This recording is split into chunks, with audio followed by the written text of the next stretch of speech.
श्री स्वामी समर्थ श्री गुरुदेव दत्त नमस्कार स्वामी भक्तानो, आज आप श्री स्वामी महाराजांचा एक अद्भुत व चमत्कारी मंत्र ऐकणार आहोत। हा मंत्र इतका प्रभावी आहे की तुमच्या मुलांचे आयुष्य बदलून जाईल। हा मंत्र तुमचा पालक जर अभ्यास करत नसेल किंवा अभ्यास करताना चिडचिड करत असेल, त्याचे अभ्यासात लक्ष लागत नसेल, कितीही अभ्यास केला तरी लक्षात राहत नसेल, तर हा मंत्र अभ्यासाला घेण्यापूर्वी 5 मिनिटे अगोदर या मंत्राचे श्रवण 21 वेळा किंवा 108 वेळा केल्यास आपल्या मुलाचे लक्ष विचलित होणार नाही, त्याचे मन विचलित होणार नाही, त्याला अभ्यासाची आवड निर्माण होईल, घरातील वातावरण आनंदी राहील। हा मंत्र इतका शक्तिशाली आहे की या मंत्राची प्रचिती खूप जणांना आलेली आहे। स्वामी भक्तांनो, हा मंत्र तुम्ही पूर्णपणे म्हणजे 5 मिनिटे ऐकावा किंवा कमी आवाजात मोबाईलवर चालू करून सोडून द्या। स्वामी भक्तांनो, या मंत्राने आपल्या मुलांची चिडचिड कमी होते, अभ्यासात मन लागते, वाचलेले लक्षात राहते, पण लक्षात असू द्या की अभ्यास हा केलाच पाहिजे। काही लोकांचा गैरसमज होईल की हा मंत्र ऐकल्याने अभ्यास केला नाही तरी चालेल, पण स्वामी भक्तांनो, अभ्यास केल्यानेच तुमच्या मुलांचे आयुष्य बदलणार आहे। हा मंत्र तुमचा मुलगा अभ्यास करत नसेल किंवा अभ्यासात मन लागत नसेल, चिडचिड करत असेल, केलेला अभ्यास लक्षात राहत नसेल, तर हा मंत्र जरूर ऐका। तर मग सुरू करूया विद्याप्रदान मंत्राला। ओम श्री विद्याप्रदाय श्री स्वामी समर्थाय नमः। ओम श्री विद्याप्रदाय श्री स्वामी समर्थाय नमः। ओम श्री विद्याप्रदाय श्री स्वामी समर्थाय नमः। ओम श्री विद्याप्रदाय श्री स्वामी समर्थाय नमः। ओम श्री विद्याप्रदाय श्री स्वामी समर्थाय नमः। ओम श्री विद्याप्रदाय श्री स्वामी समर्थाय नमः। ओम श्री विद्याप्रदाय श्री स्वामी समर्थाय नमः। ओम श्री विद्याप्रदाय श्री स्वामी समर्थाय नमः।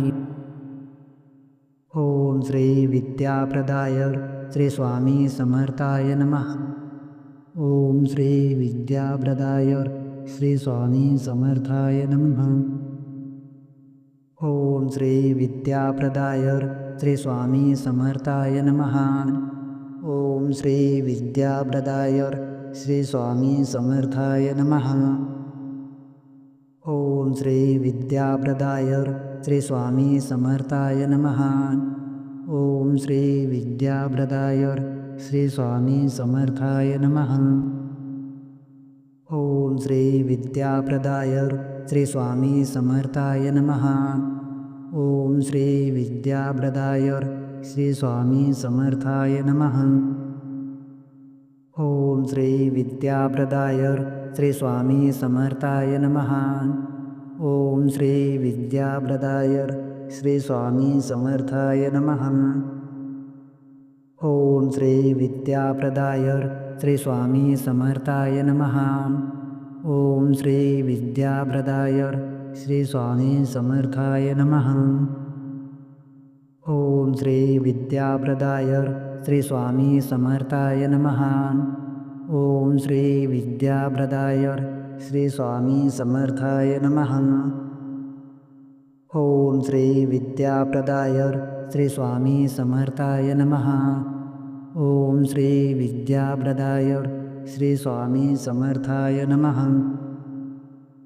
ओम श्री विद्याप्रदाय श्री स्वामी समर्थाय नमः।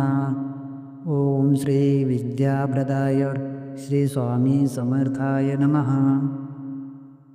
ओम श्री विद्याप्रदाय श्री स्वामी समर्थाय नमः।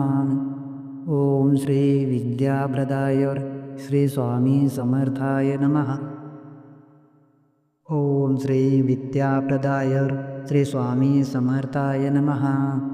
ओम श्री विद्याप्रदाय श्री स्वामी समर्थाय नमः।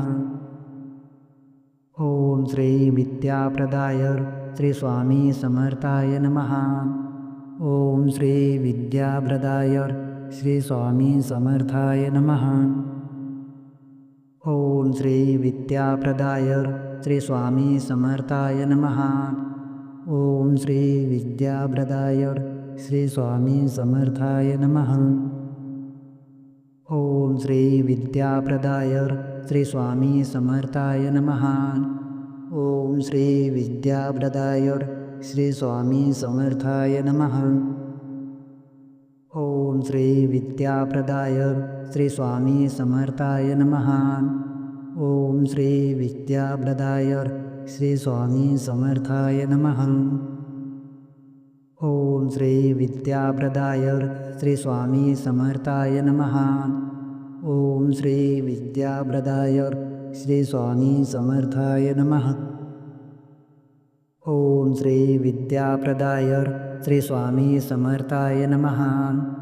ओम श्री विद्याप्रदाय श्री स्वामी समर्थाय नमः. ओम श्री विद्याप्रदाय श्री स्वामी समर्थाय नमः. ओम श्री विद्याप्रदाय श्री स्वामी समर्थाय नमः. ओम श्री विद्याप्रदाय श्री स्वामी समर्थाय नमः. ओम श्री विद्याप्रदाय श्री स्वामी समर्थाय नमः. ओम श्री विद्याप्रदाय श्री स्वामी समर्थाय नमः. ओम श्री विद्याप्रदाय श्री स्वामी समर्थाय नमः. ओम श्री विद्याप्रदाय श्री स्वामी समर्थाय नमः. ओम श्री विद्याप्रदाय श्री स्वामी समर्थाय नमः. ओम श्री विद्याप्रदाय श्री स्वामी समर्थाय नमः. ओम श्री विद्याप्रदाय श्री स्वामी समर्थाय नमः.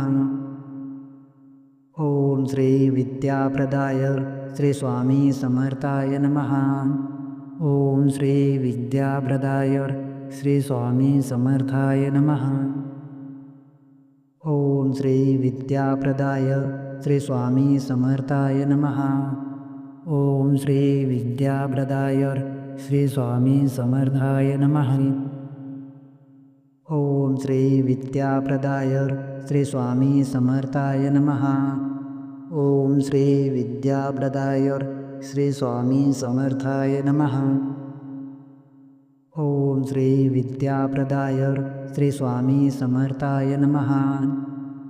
श्री विद्याप्रदाय श्री स्वामी समर्थाय नमः.